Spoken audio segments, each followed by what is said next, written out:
Hello, everybody. This is Courtney Barriger, your host of Environmental Style Now, the A to Z podcast on all that is sustainable fashion. And I apologize in advance for the quality of the audio. I am going on a world tour at the moment, and let's just say that my studio equipment is not up to snuff as it usually is. That being said, I'm coming to you from Tulum, Mexico right now, a perfect and tranquilo, just kidding, tranquilo place to spend the holidays, getting a suntan you know, instead of frostbite. So, lucky me. Anyway, on this episode of ES Now, I'm with Carroll Dunham, anthropologist and National Geographic explorer who studies the history and legacy of organic fabrics. And she's the co-founder of this amazing organization around the world in 80 fabrics.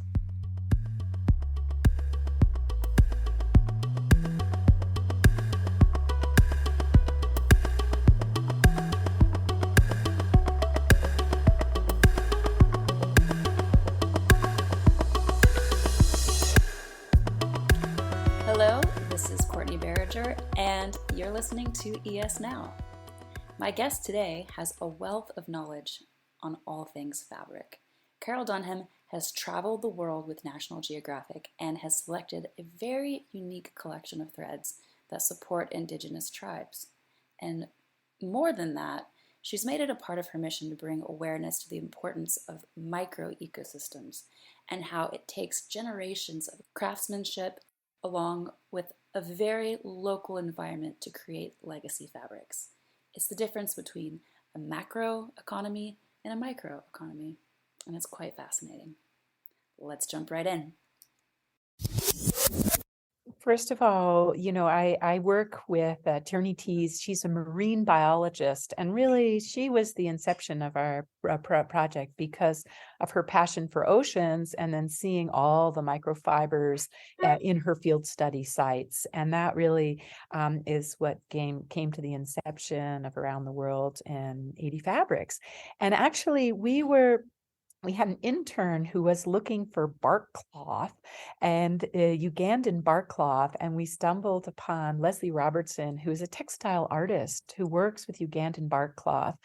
And Leslie is a Texas powerhouse like you've never seen. She's an artist, exhibitor, a connector of people, and has been all over the world with the Smithsonian, etc., working with community groups. So my story is, I guess, it's from herding yaks and spending over 30 years working with women in social enterprise in the rural mountains of the Himalayas in both Nepal and some work in Bhutan, but and mostly with yak herders in Mongolia. And in fact, one of the highest concentrations of yaks left on the planet. So one of our great passions is really also understanding, we, as an anthropologist, for me, it's just so extraordinary when you think we're such an odd creature. Why in the world do we even wear clothes? And how we lost our fur in the first place, where we have hair, where we don't. When we first began wearing clothes is really quite fascinating because it actually looks like it was head lice. And the evolution of when lice started to evolve into body lice is what gives us an indication of roughly 180,000 years ago, roughly, we imagine, as we humans started to spread out all over the planet. And as we evolved to look at different ecosystems and what would be the best materials, most appropriate for those environments that we could wear to protect our silly and sacred genitals and other parts. Why wear clothes at all is actually a larger question, especially if we're asking that within the realm of sustainability. I bring that up.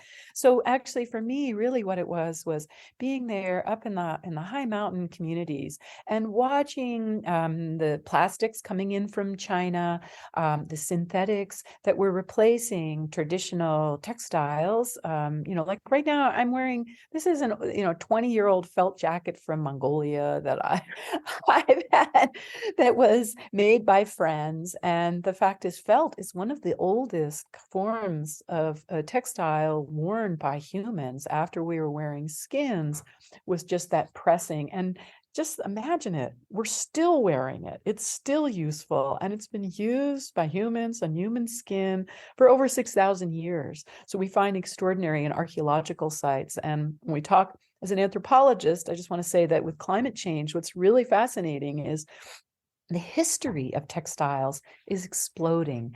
Why? Because tragically, as glaciers are melting, we're finding more sites. So we're finding more about the history of textiles. Before, we thought textiles were very fragile. They didn't last. They weren't durable. I'm bringing up that because we're going to return to that story of durability with our textiles.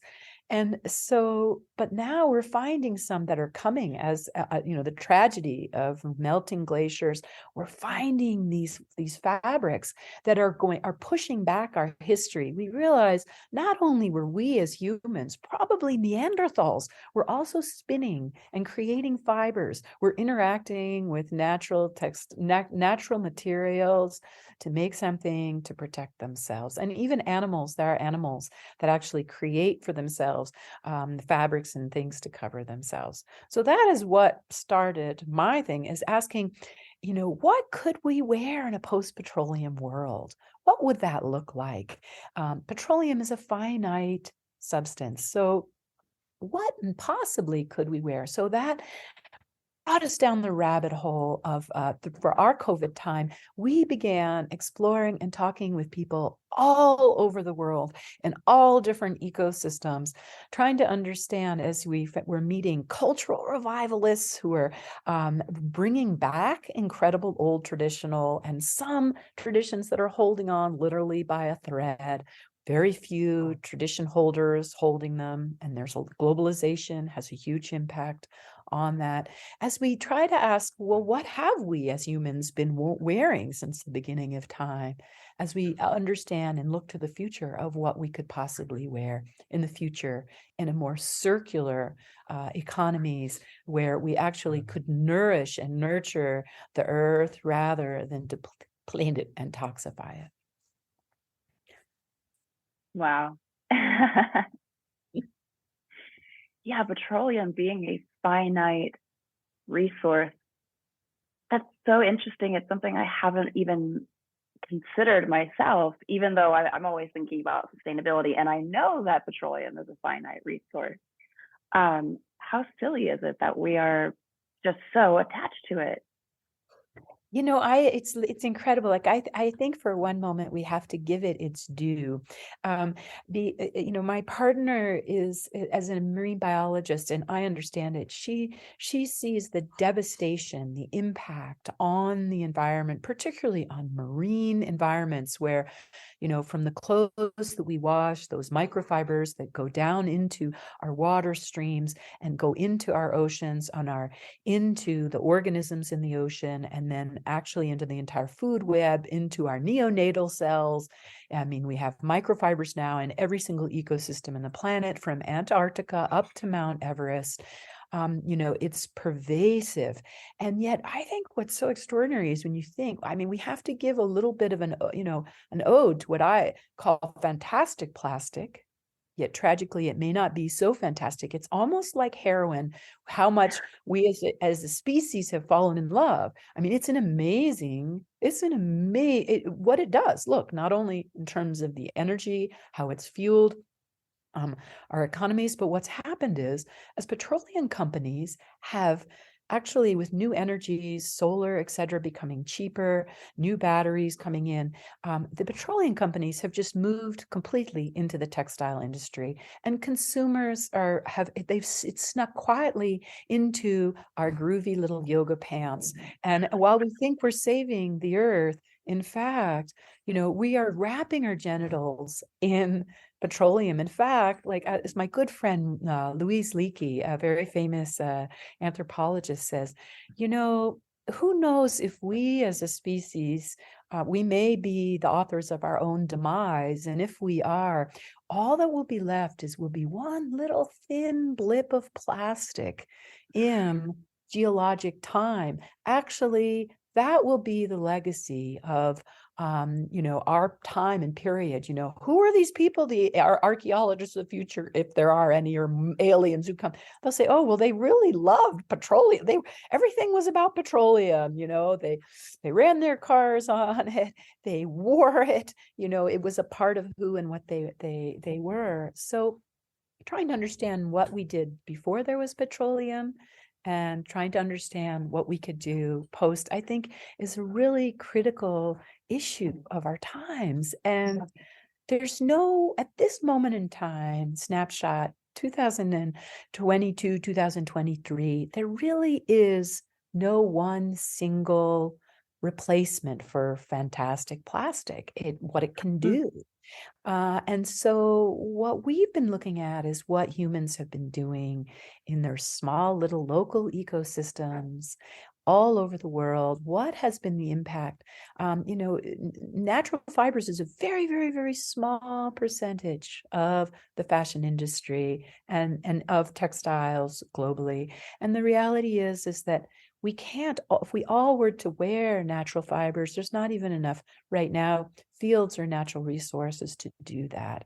So that's also another discussion as we look to seeing, what are we trying to promote here? And yet looking at what the amazing human ingenuity from, we've looked at things like, some of my favorites are lotus. I love lotus fibers. So if you look in Vietnam, in Cambodia, in Myanmar, they actually make fiber from the stalk of the lotus, and they make it into fabric.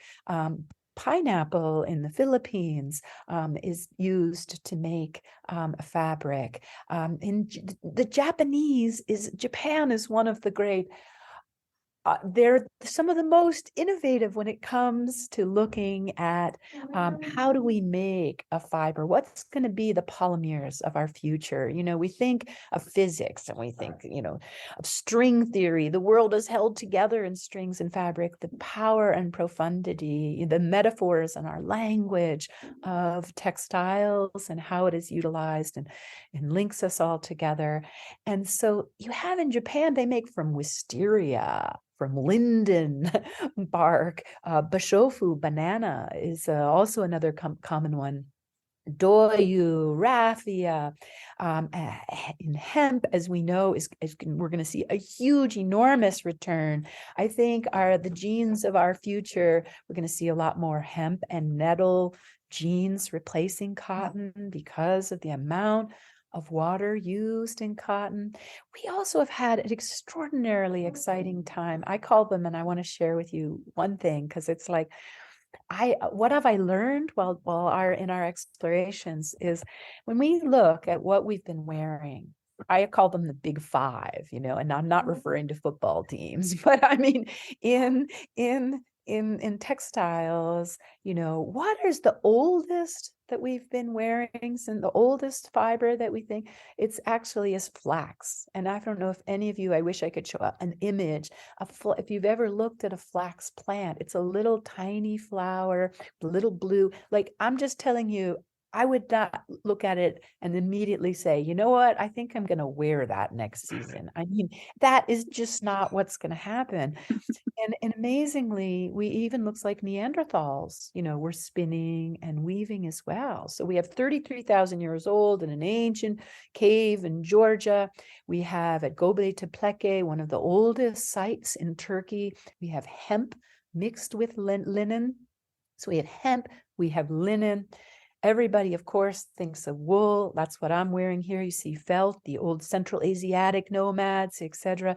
And it was shelter as well as clothing. And I think when we're looking at the new materials of our future, you're going to see, as we're looking at the future, how are we going to feed ourselves? How are we going to clothe ourselves? How are we going to protect ourselves with climate change as things shift?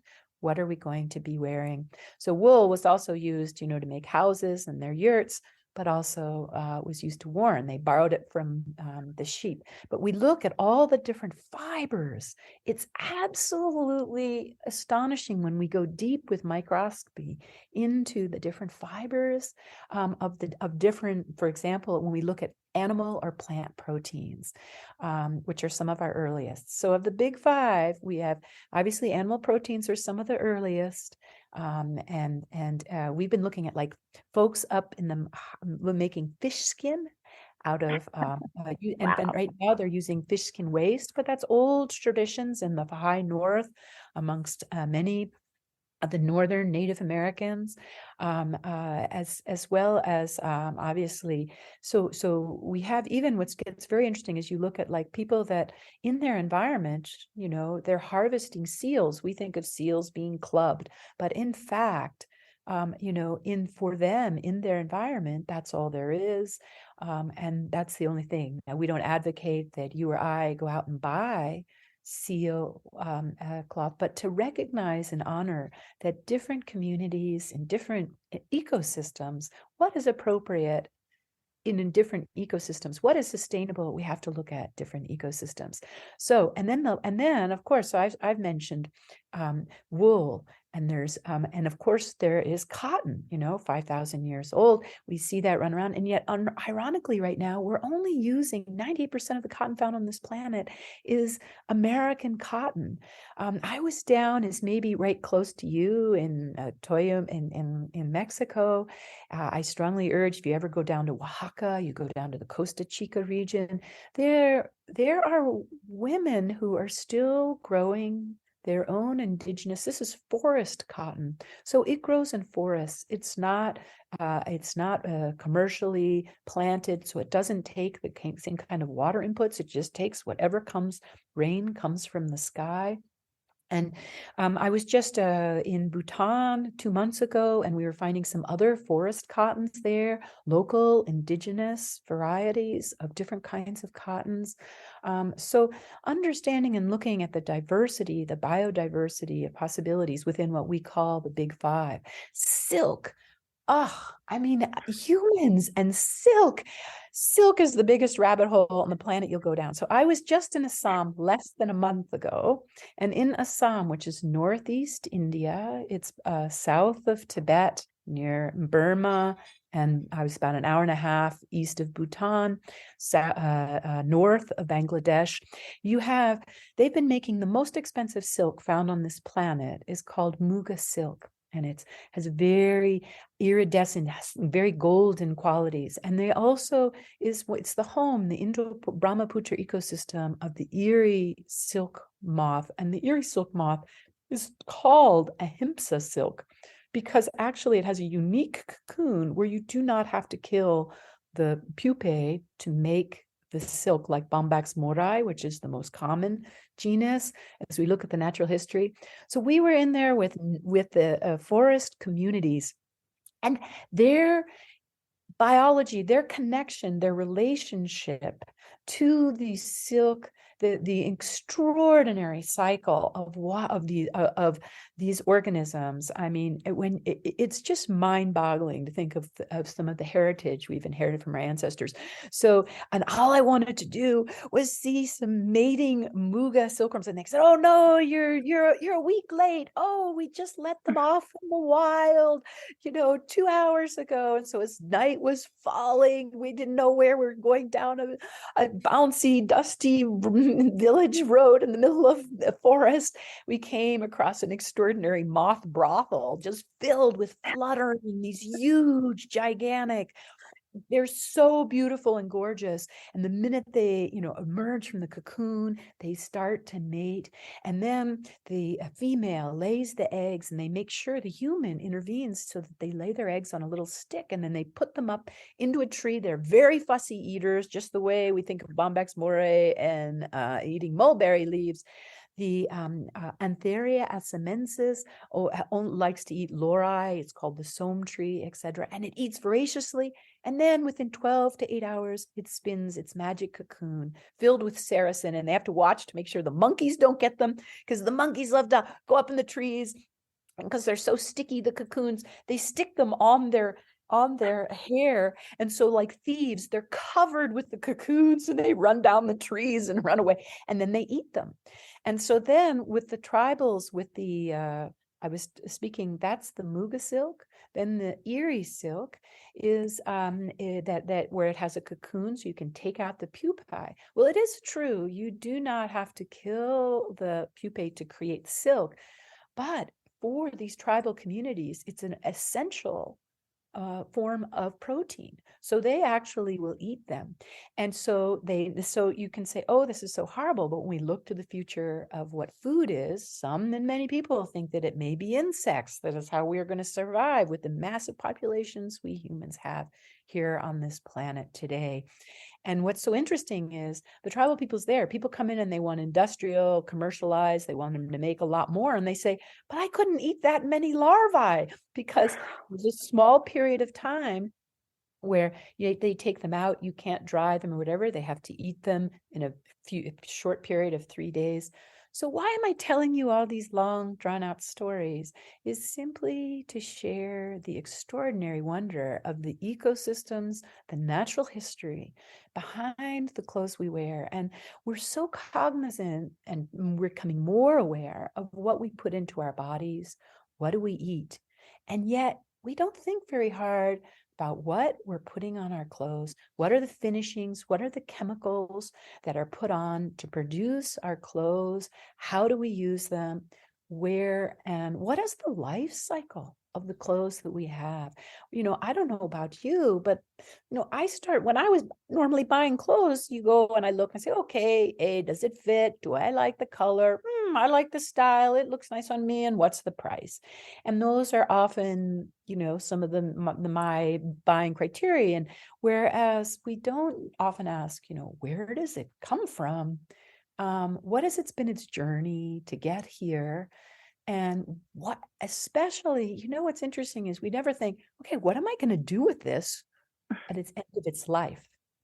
And so when we start to think of the circularity, where, can I actually, like, if I have one of those big five, which is what most humans have been wearing for the history of humanity, silk, cotton, wool, hemp, and linen, I can cut it up into little strips and I can actually mulch it in my garden.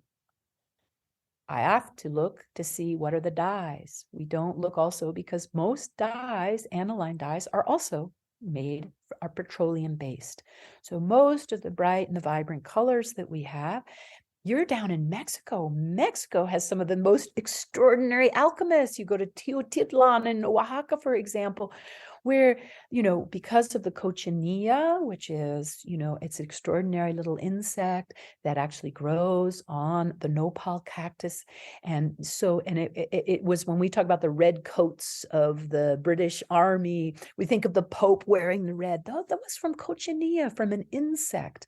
And that and the blue indigo dye are some of the most extraordinary dyes, for then being able to make really vibrant, bold, brilliant. And we're working at cross-fertilizing amongst different indigenous communities today. And it's so exciting.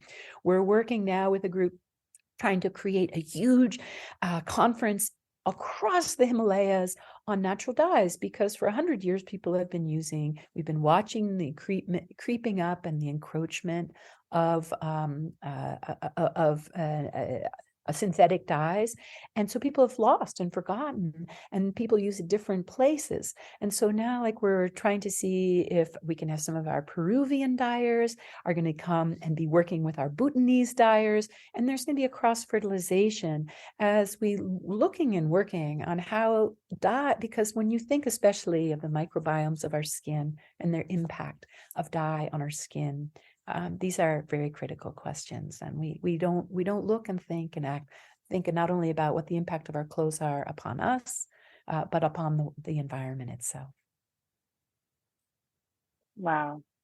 A lot of what you have to say makes me think of globalization and just the impact of all of our cultures coming together, merging together, and the strong industry sort of just hedging into these small communities. Yeah. What can we do to protect these small communities, and what are some of the larger impacts that you've seen from globalization? Oh, I so appreciate you asking that question. As an anthropologist, I'd say that's probably one of the most important questions. You know, how can I say? I've lived out in rural areas, that were pre-market economy. They were barter and trade, and people were just making their own clothing, pretty relatively self-sufficient. And I will not lie to you, I know the joy and thrill in Humla, Nepal, the Nyimba women when the Chinese trader would come in and bring Chinese high top sneakers and bring in a polyester shirt. They could scrub and they'd say, "Wow, this thing never ends," So again, when I'm talking about the fantastic plastic, just understanding this creeping in, and what I'm trying to say is, as I'm not sure, how do you stop globalization? That's a question that's a lot larger than my little pea brain could ever be able to answer. But what I can say is I do not underestimate. I feel that actually connecting communities, for them to understand, be able to have greater control over their own resources. I mean, globalization is a double-edged sword. It's like licking honey off the razor's edge. So on one hand, it's a horrible thing, and on the other hand, well, we like just in the 2 years with COVID. Um, so many of the indigenous communities we're talking with, they're very savvy. They're plugged in. They've got their social media. They're seeing what's going on. So with that knowledge, there's less ability for exploitation in the ability of also understanding the value. The main issue is, I think, a lot is at least what I've been seeing is globally, what globalization has done in communities. So, I mean, I'm down in Oaxaca, I'm in Huautla, Oaxaca, and, it's only the older women that are wearing the old and the traditional beautiful clothes. They are also the only ones that have the whole tradition where not only are they growing their cayuchi cotton, not only are they processing it and laboriously picking out all of those seeds, spinning it and wearing it. Like, that carbon footprint, that's a very rare thing actually to find in this world today. When you look at the journey, that the clothing that most of us wear, that we're buying in our large American stores that are come to us via Amazon, where it's the cotton comes from Uganda and then it goes up to China and then it goes down to Malaysia for finishing. I mean, it's absolutely insane what globalization, the carbon footprint. And so the one of the stories is how a lot of the younger generation are going with globalization. They're like, I want to wear that nice, cool, neat new thing there. I don't want to wear what granny is. Maybe I don't want to be a tradition holder. And so you have some of that element going on. At the same time, you're finding folks that are going, we used to do this. I'm going to try again. So we call them radical revivalists. And there's a very exciting, fascinating movement. And we've been trying to link radical revivalists, understanding their community, sharing some of the challenges that they have, because in different communities and different ecosystems, it's a hard fight. I'll be honest and frank with you. You have to realize, I'll give an example. So I just share with you all about Assam. I'm all into Assam because I was just there. Is Ritu Raj was sharing with me, there's an amazing company called Seven Weaves, and they make the most extraordinary Erie silk. But he says to me, he goes, Carroll, the economics don't work. The economics don't work. The global economics don't work. So why do I say that? How can a human making something handcrafted, hand spun, when you're trying to compete, there's a reason we had an industrial revolution. And I could go really deep, like, I'm going to go on a quick segue. You don't mind? I'm very tangential. I apologize. But one of the most extraordinary I found, a huge revelation for me that I didn't know when studying the impact of industrialization. You know who took the biggest hit? It was women. Women took the biggest hit. We know that women, 20,000 years, weaving textiles has been a women's work and art. And you know what? Women used to be able to get a little of their own little pocket change because they had their own little looms and their industries, et cetera. They were hand doing and being, commissioned to make things. And with industrialization, that money was taken away from women, moved up into these larger mass scale. So yeah, globalization took away from localized, small, tiny production. So what I'm trying to share is, how do you wean when we have gotten used to the price points of globalization? And really, who pays the price? The earth. Human rights, workers in developing worlds pay those prices. I mean, my husband was there. He had to document in Bangladesh after the Rana Plaza incident. It's a real story, and it's not finished yet. We all know that fashion industry is one of the darkest corners of the economic world in terms of human rights. So, we're actually also addicted not just to petroleum, but to cheap fast fashion. And the reality is, if we were started thinking about, okay, wow, and what is the average amount of times that we even wear our clothes nowadays? Our clothes, the size of our wardrobes, have grown 5 times since 1980. The amount of textile waste that is so huge. This is a real story. And so the idea of considering, am I willing to pay a little bit more for something that I'm going to cherish? Do I really need that many in our overstuffed closets? And I think one of the biggest challenges is we in the West have had this myth that, like, well, I'll just take it down to Goodwill and then I can feel good about myself because it's going on. Well, the reality is that's a myth, because the percentage that is actually recycled is so very, very tiny. And the reality is, that most of the developing world where it's being shipped, they don't even want it anymore. We have a serious problem on our hands, because as amazing as petroleum is, it's really a matter of time. Because think about it, petroleum really is just really, really ancient plants that have decayed. How amazing. What an amazing, magical, substance. But the problem is it's time, because the problem is the amount of time it takes to decay. And the problem is how it toxifies our water systems and gets into our systems, and its impact on our environment.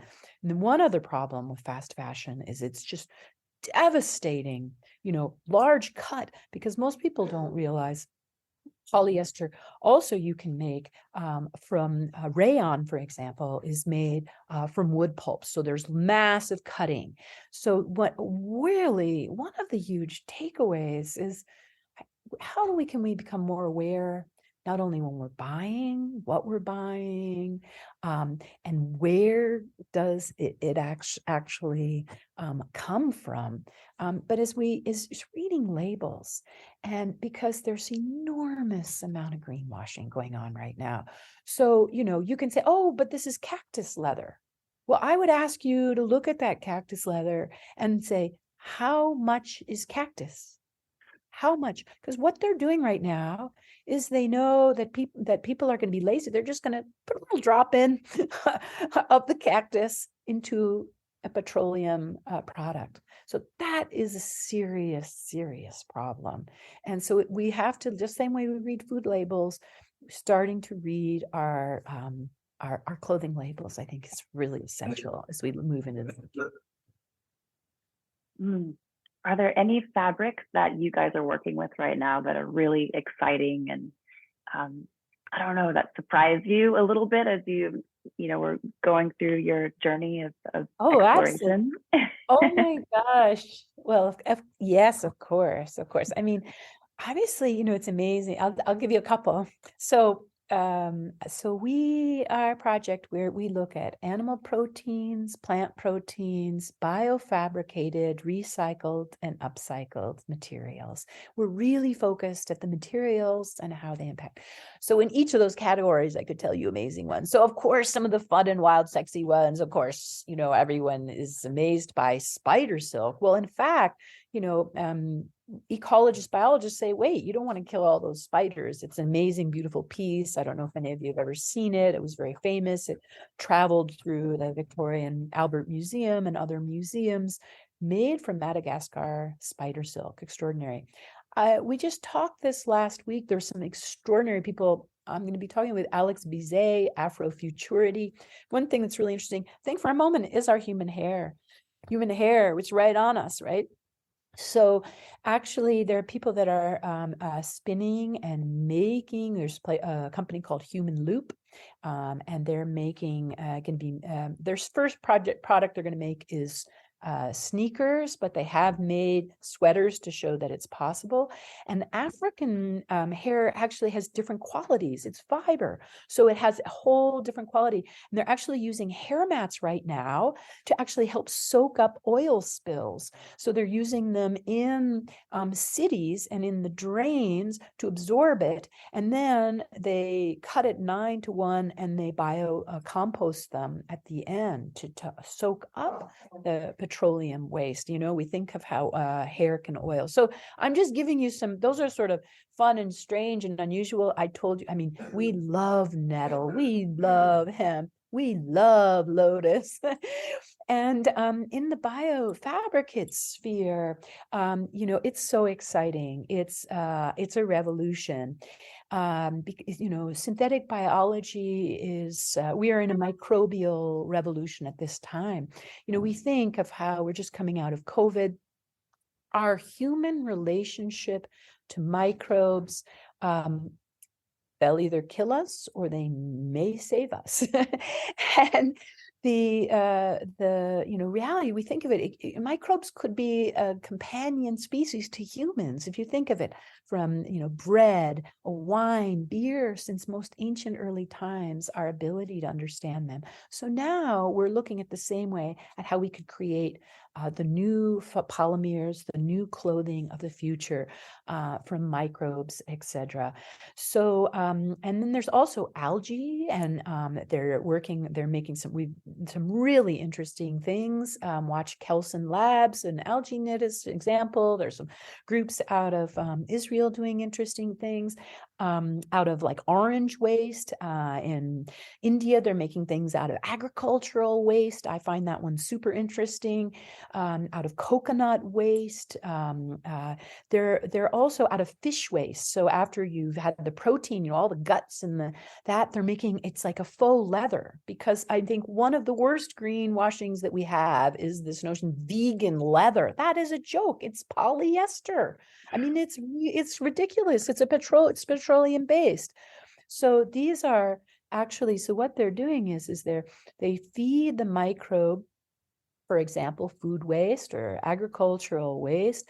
They can actually take the DNA now out of, for example, out of indigo and make then microbial dyes as well, rather than, so very interesting new world.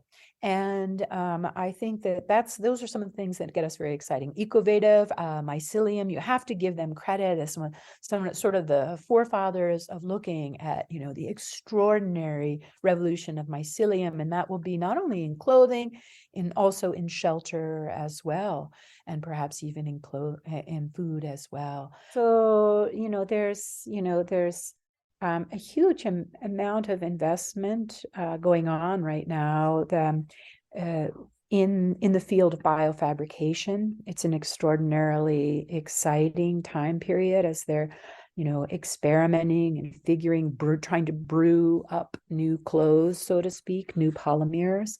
And and there are concerns, and rightly so, and because, as I say, microbes, they'll kill you or they may save us. And as an anthropologist, I'm very fascinated because going to this biofabrication conference, you see the language that's being used. So some people are using the old language from industrial textiles. So they're like, we're going to harness the microbes. And then there are others who say, no, it's like our mother, and she's going to spawn for us and give and provide for us a little bit of sort like of a kombucha. kombucha, exactly. So, as if it's a living thing, a living organism, and which it is a living organism. I mean, 98% of our bodies, we are microbes. So it's a brave new world. Watch that space. It's very exciting. And there's, things coming out as we speak right now.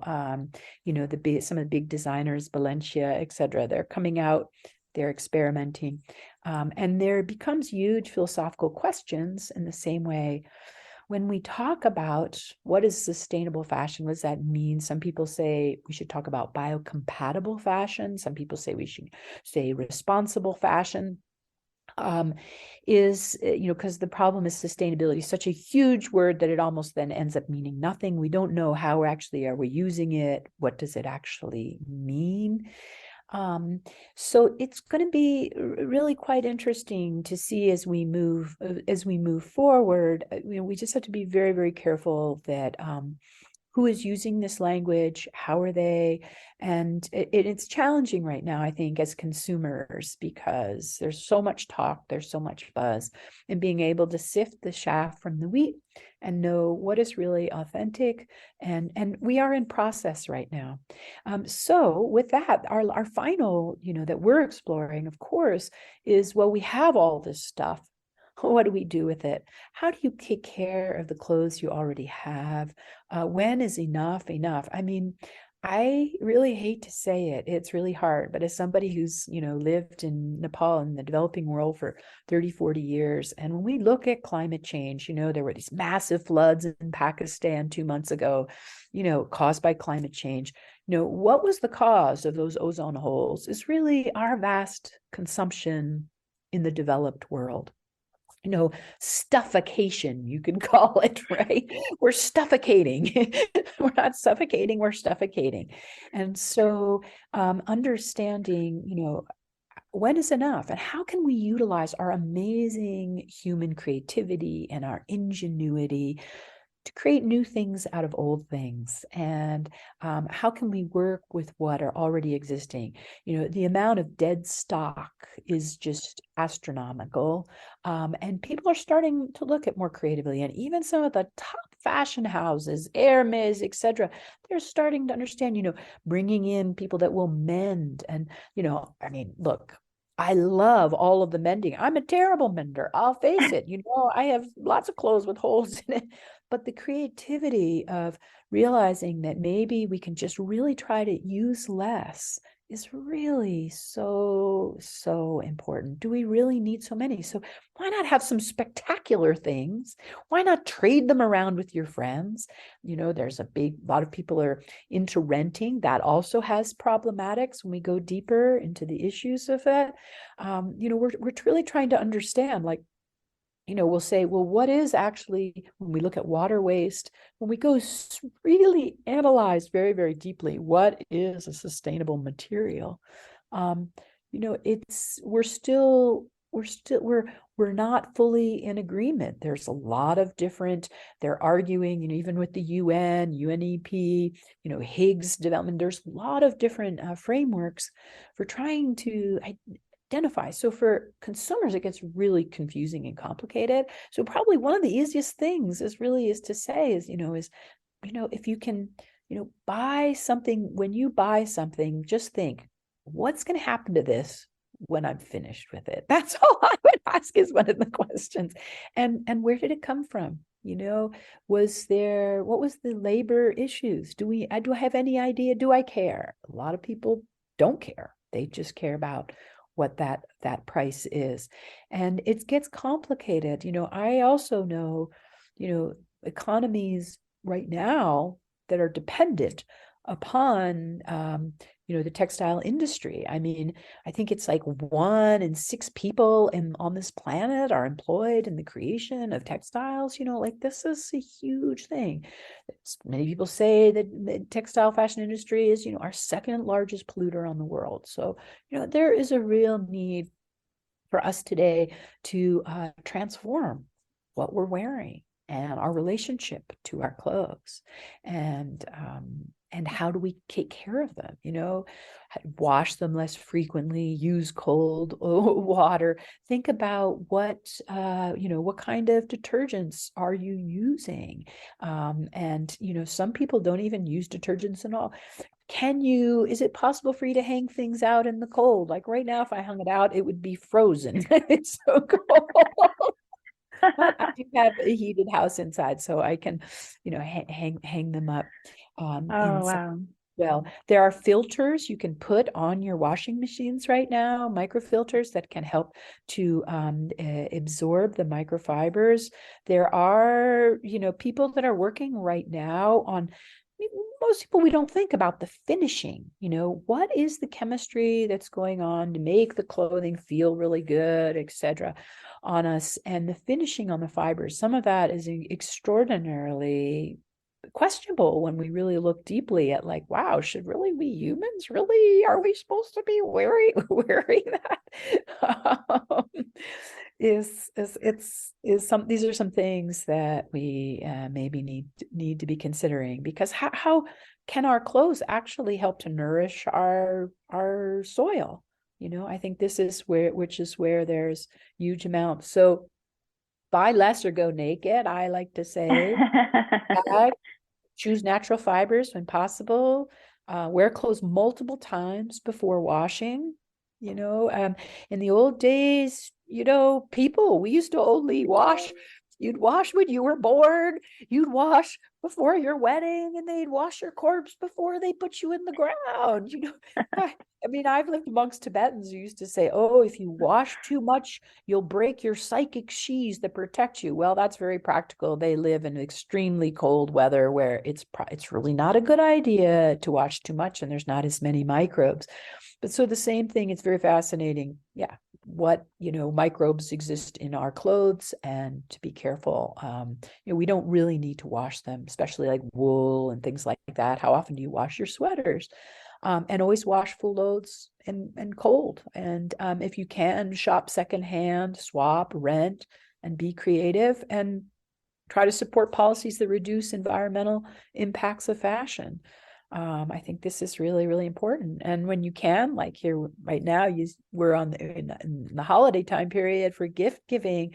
I like to go to people I know who are making things.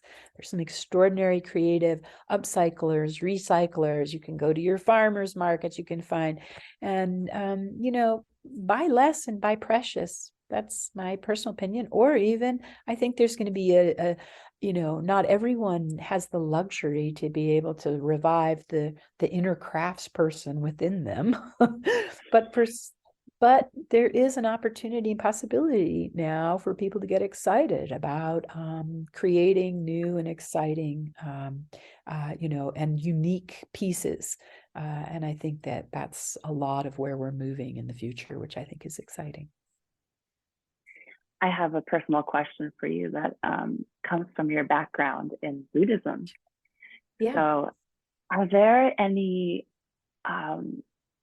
meditations or mindfulness practices that you can think of that might help transform the mindset of someone who might have an addiction to fashion? Let's say someone who just, okay, I'm going to go on Shein because I'm bored and it's $20 and I'm going to get 3 things. What are some I so thoughts? appreciate that question, because I think many people think that our shopping addictions, and it is an addiction, they've kind of usurped our wiring, our neuro system. That's what's happened now with social media, and it's an addictive quality like a video game, but is in Buddhism, we often say the way when you go into the British underground, mind the gap, mind the gap, as it says. Obviously, they're referring to the gap between the train and the station. But in Buddhist practice, it refers to, can we create space in the midst of the flow of our thoughts, so that we can start to recognize our thoughts. They see them, our thoughts are like, they describe them as like logs in a river. Sometimes some of us have very clogged rivers with lots of thoughts. So in Tibetan Buddhism, they believe, to be human, we wouldn't be here if we didn't have a little greed, ignorance, and desire. And that's what gives us human form. That actually creates our humanity. But how skillfully we work with our own greed, our own ignorance, and our own desire, it impacts the quality of who we are as a human being. So how do we do that? How can we be skillful with that? Is, first of all, just that simple notion of the pause. I mean, look, it's almost like the pandemic was the great pause. It's almost as if Mother Gaia was like seeing all this zooming of these airplanes and this craziness of our economies at hyper speed of, we're like little ants that were sped up into fast motion, and to slow us down. So if we can slow down for one moment and put a gap in space and go, wait a second, do I really need that? And also because often it's like we're feeding. There's an emptiness, there's a hunger that's wanting to be fed. So it's going a little deeper into that, because it's like, whoa, okay, let me sit for a moment. Pema Chodron is a great Buddhist teacher who she talks about sort of leaning into the places that scare us. So the place that can scare us is the fear of not having enough, the fear of not being accepted because I'm not wearing the latest fashions, the fears. So how do we breathe? Can we accept ourselves as having enough? Like as we are, to be content. Like, actually, I got a hole here, a stain here, I have wrinkles here. And how can we really embrace and cherish that? Like, that's actually being radical. That's actually, if we want to be radical in who and what we are, kindness to ourselves, compassion, can we flow that into ourselves and accept enough is enough? And it's not easy. We're humans by nature. There's definitely like a little squirrel hoarder. That's part of who and what we are. And so how can we be creative with colors and creativity and play with what we already have in new ways? I'm someone who, so I was stuck with COVID in America for 3 years. I will totally confess to you, I went back to Nepal. I said, oh my gosh, I really am very materialistic, because I can't tell you the joy I got unzipping a duffel bag and it was filled with my old shoes. But guess what? They were new to me because they had been put away for a while. So this idea that you actually, rotate your closet, put stuff away, bring it out again with the seasons and things, but hide things away and see if you like, suddenly it's like new to you. So it's actually like you can be buying and purchasing from your own closet. And really encouraging friends to share and exchange. Obviously, we're all come in different sizes and shapes and forms. We don't always have the same taste and flavors of that. But how do we create our own independent and creatively of sharing and exchanging? It'll really help your bank account. And I know fast fashion is cheap. That's one of the reasons it's so addictive. Just like fentanyl. Fentanyl kills. And fast fashion kills. Unfortunately, it's killing whole ecosystems. It's killing whole biodiversity. And we're sort of asleep to that. So there's good reasons to experiment and play with feeling the abundance internally, feeling that with not things, but loving kindness. So that's all I'd say. Mind the gap. That's, Yeah, mind the gap. yeah, loving kindness. That's really beautiful. That's It's really all, it's, beautiful. it's, and love what we have, so learn to love our existing wardrobes as much as we have, cherish when we have something new that comes into it, just like our relationship to our clothes can be an extension to how we relate to ourselves, our psyches. Mm-hmm. I have a short little story actually. Please. I was invited to this kind of once in a lifetime kind of party for Halloween. And I only had a few days and I didn't have anything to wear. So I ended up buying just and dead stock fabric, and I didn't even really cut anything. I just put it on my body in a way that looked perfect and sewed it right on and showed up to the party. And, this is one of those parties where people really spend money at really spend money. And no one could tell the difference that I had just sewn something on my body. That gave me a lot of pride. But then, okay, I cut it off. Just, okay, here's where I stitch it here. Here's where I stitch it there. And I have the same fabric with me. And so for Christmas, I decided to make a whole new design and I have a Christmas dress. Fantastic. I love it. Oh, I just love it. It's so true. The patterning part and how do we try to reduce the waste even just in the making of fabric is so important. But also the self-satisfaction of that you created your own thing and you did it yourself. We've given that away. I mean, and they used to say I remember historian Daniel Borstein used to say, oh, can you imagine the power of industrialization? Like suddenly people were on the tramway together and they were strangers and they'd look over and they could say, wow, I'm wearing the same pair of pants as you. Like there must be a kinship. Like somehow this was democracy and uniting, that we were sharing the same underwear. But at the same time as the other side, which is, think of the early we lost, which was the craftsmanship of individuals, I'm going to make my own vest and I'm going to, create it in my own style and fashion and uniqueness. And so to encourage a return to creativity and innovation, I think gives me great hope for the future. I have great confidence and I'm very delighted and excited when we think of what the future of fabrics could be.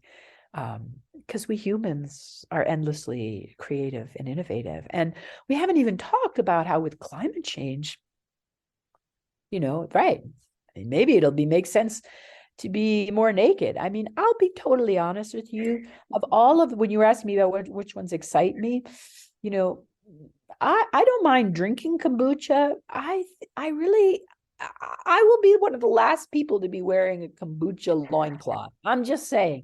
Other people maybe, but that it doesn't do it for me. Because as we think, we humans are very tactile, and what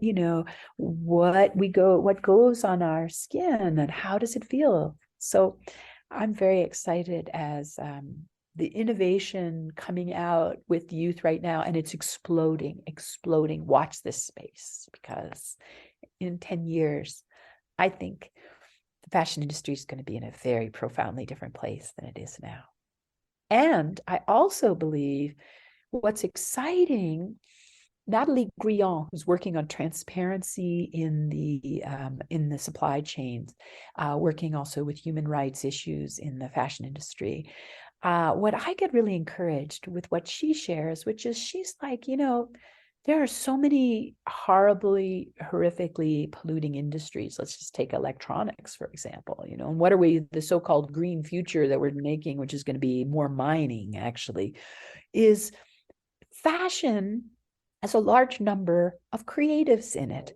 And so its ability to see a future that nobody else can envision yet. I mean, fashion designers have been doing that every season. They have to do that to go on the runway. And so built in it, I actually am very excited, because I think, yes, fashion has some of the most horrific statistics in terms of its impact on the environment. And so even doing a little is a huge, like a little few percentage knots can majorly make an impact on our environment, on our world. And so I have great excitement for what the future holds for the fashion, for what, if you want to call it sustainable fashion, responsible fashion, biocompatible fashion. That is so cool. I feel like with your history in anthropology, there's a question in my mind that's bubbling, and I've got to figure it out. One thing I'd like to say while you think your question is that what our project, I think we've interviewed now, I think maybe over 85 people, and it's given us so much hope, because you see these small little dots of light all over the planet, people doing, and so, there's a lot of talk, like the big folks will say, yeah, but that's just a micro solution and we need a macro solution. Well, yeah, but actually 1,000, 100,000 small little micro solutions is a solution. And yeah, the issues with petroleum made fabrics, fast fashion, is the issue of price is a real story, because right now these natural and indigenous, they're small numbers of people, the economics of scale, and they keep saying, but we need to scale up, and we're saying, no, we're not interested in scaling up. That is actually ecologically doesn't make any sense, and we're not interested in scaling up. This is just the right size and amount. And it's a little like saying, what do we have enough in our wardrobe? Let our wardrobe be a reflection of us. How many pieces of clothing do we have in our wardrobe? But what I really want to say is just, we've gathered the voices of indigenous folks and makers. And I get so excited, because as we supporting them, there's a real movement coming out of these radical revivalists. And when you ask the very good question about, how do we keep, larger forces from subsuming or dragging them? I live in New Mexico, and Native Americans, they're still here. We white folks, we did a number. There's, you don't want to talk about how many millions of people we killed in our colonialization, etc. But you know what? They're still here. Tomorrow, I'll be going to those dances tonight. They'll be dancing here on the sacred grounds where they've always been. And I have great faith in a lot of that strength and resiliency that's there. Yeah, things are changing. People are dying. It's like the redwood in the forest. Some, people with enormous wisdom and knowledge. So we're, as much as possible trying to gather and saying, are you sharing it? And it's true. Some of the young people in indigenous communities are like, that's not the future I want. I want to share one quick story, and then you'll have your question. But so, because I think it's an important one, is we're working with this group called Green Weaving in Bhutan. And the question really is the loom an enslavement, or is it a potential for liberation and enlightenment? And what they're realizing is, a lot of the women, their backs hurt. They're on the looms for hours a day, hurry, because they're trying to have to produce as if it's industrial. And, so this challenge of, like, we in the West can be like, oh, this is such a beautiful story. There's this hand loom, handmade, how beautiful. And we look at it with the eyes of people who've looked at machine-made things. So we don't always appreciate the imperfections, the hours that go into a handmade product. And so it's a project where they're working on integrating in meditation, they're integrated in yoga, and they're trying to say, actually, how do you make work with dignity in anything you do?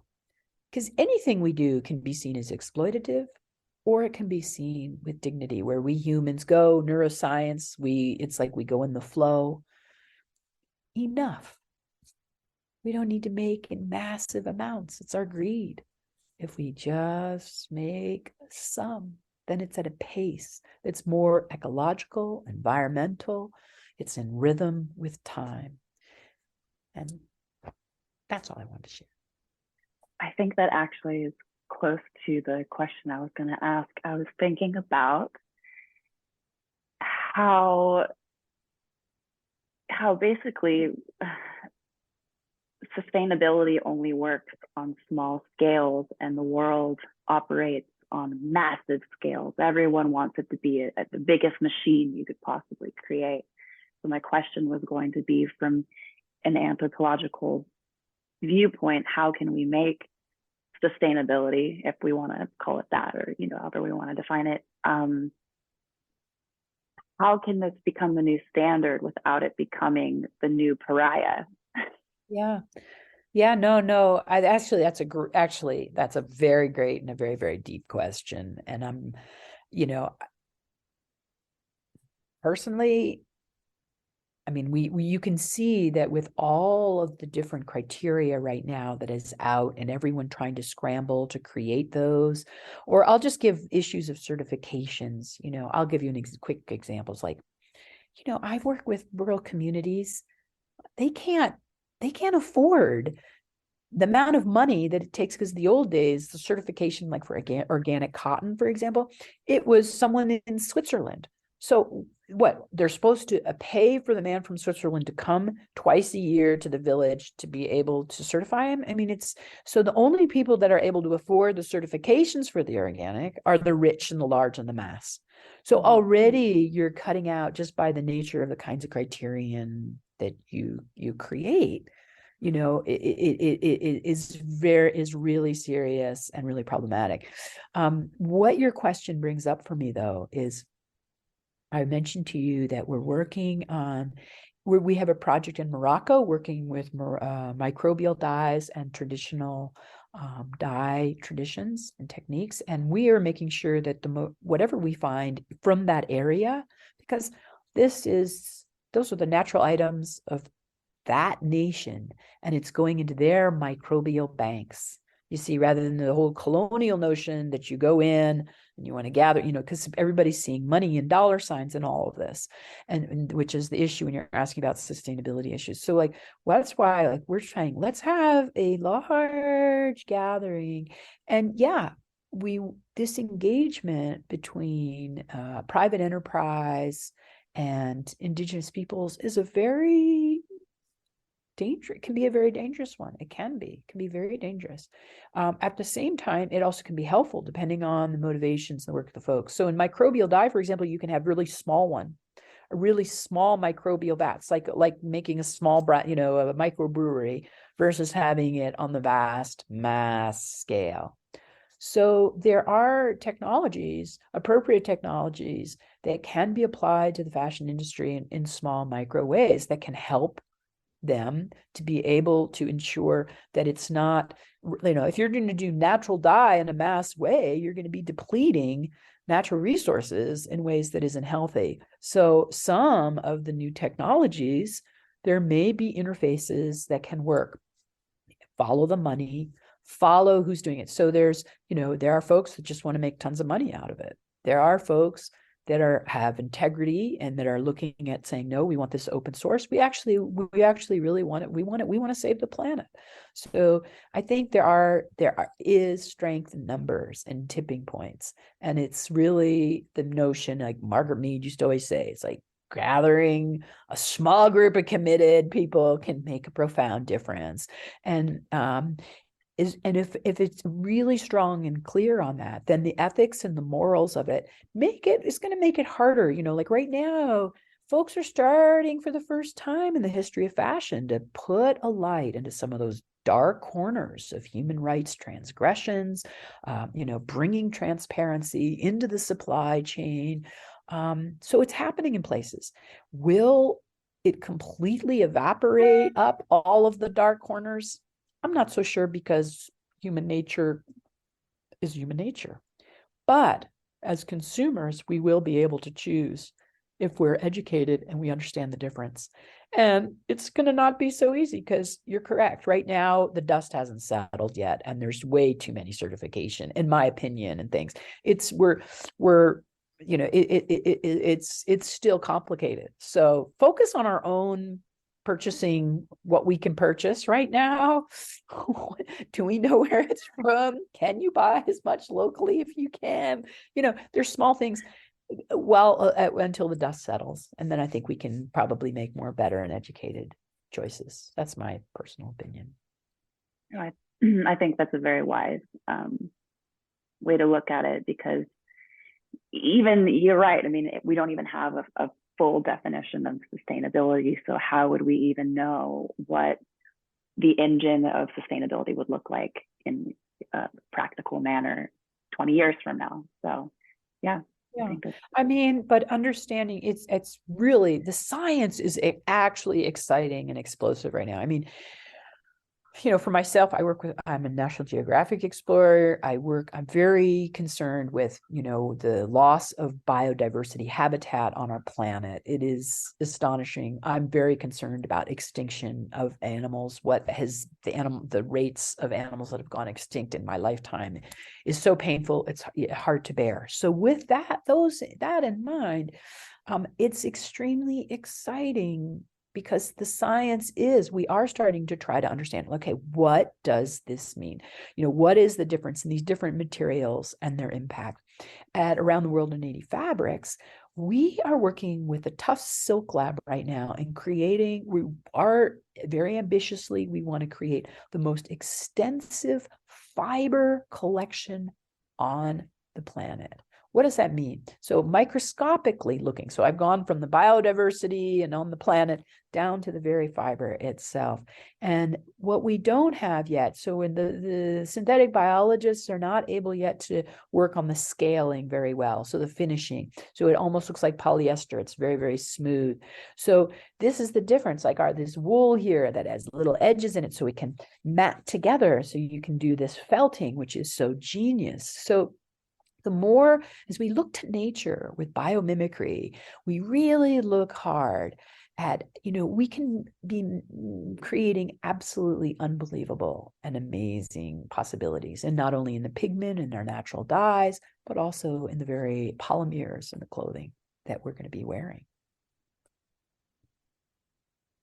So cool. I'm so excited about what's ahead, and all of your work is absolutely encouraging. Like, I want to go. Where's your next trip? I want to go. Yeah. Oh, our next trip is Japan. We're off to Okinawa. Oh my goodness. Yeah, but I really want to go up and explore, because the reindeer nomads, caribou is one of the largest herds, and yet actually where some of the most greatest gas fields are. Like, I mean, obviously as Americans, we're not going to Russia right now, but you're looking up in Norway and up in Lapland and the Sami peoples, but a lot of them, they're having to herd their animals right in the middle of these, gas lands. So how indigenous peoples are, they're resilient. They are the stewards of the last little biodiverse pockets on this planet. And so now they're being encroached on, because we have decimated, with a lot of our, I don't want to say it, but unfortunately, the bugaboo, the big white elephant in the room, is capitalism, and capitalism, which is more. And so that's where it's not easy, because it taps right into our human, like, I'm not enough, I don't have enough, I need more, very human qualities. And we love change, and change is a part of who and what we are. So how can we do that more creatively with with this diversity of cool, amazing materials, from bark claws to fish skin to, and to a new and different form, small varieties of cottons, and get people excited about what is in their own ecosystem. And what can I clothe myself that is right in my neighborhood? Coconut shell waste. Orange waste. Are there any sustainable brands that you would recommend?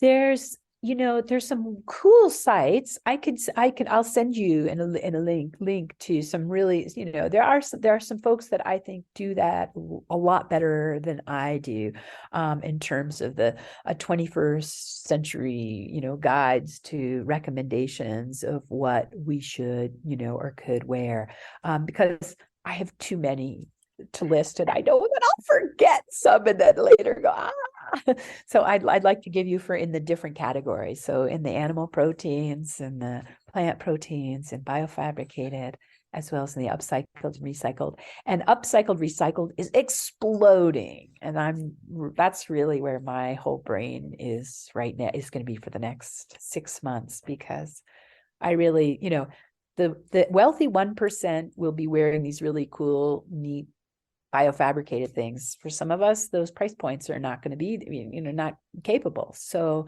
how do the rest of us, just the way you shared that beautiful story, you went to a party with the 1%ers and nobody could tell the difference, and you were using dead stock. And I really think that's a lot of the future of fashion resides right there. So I really thank you for what you're doing, and I wish you the best of luck with your work. Thank you so much. And where can we connect with you online? At around the world in 80 fabrics, ATW80F fabrics, and also on Instagram. And we love to tell stories. We love to go really deep into nettles and if you're interested in the ecosystem and natural history, like where does, kapok, most people don't know about that. Or instead of using down in my down, can I use, flower waste petals? And I'm actually wearing, this is dyed from waste from a temple. This is pomegranate, actually, dyed from pomegranates. So wow. Yeah, the waste of offerings to temples in India now are being used for dyeing fabrics. So there's human ingenuity. We just have to look around at all the wealth of what already exists on this planet. Can we find some of these stories on your website, or how could we find them? Yeah. Yes. Okay. Yes, and we'll be coming out with our own book that will be coming out next year, and called Fabric, and the history and future of what we could be wearing. So well, I will be supporting that for sure. Great, thank you so much. And yeah, I think we just have to really, rather than doom and gloom, we have to really think that clothing humans have always employed. We're like peacocks. We're just like animals too, and we love to show and display. And so, to create and be creative with our clothing is really a wonderful thing if we can be. Well, thank you so much for sharing all of your stories. A huge thank you to Carroll and her dedication to research and passion for preserving cultural heritage in places that most of us have never even heard of. I think one day we're going to look back and have a lot to thank her for. You can find out more about the fabric that she supports and watch all sorts of fascinating videos that her team has put together at www.atw80fabrics.com, or check them out on Instagram, and that's Around the World in 80 Fabrics. Thank you so much for listening, and that's a wrap.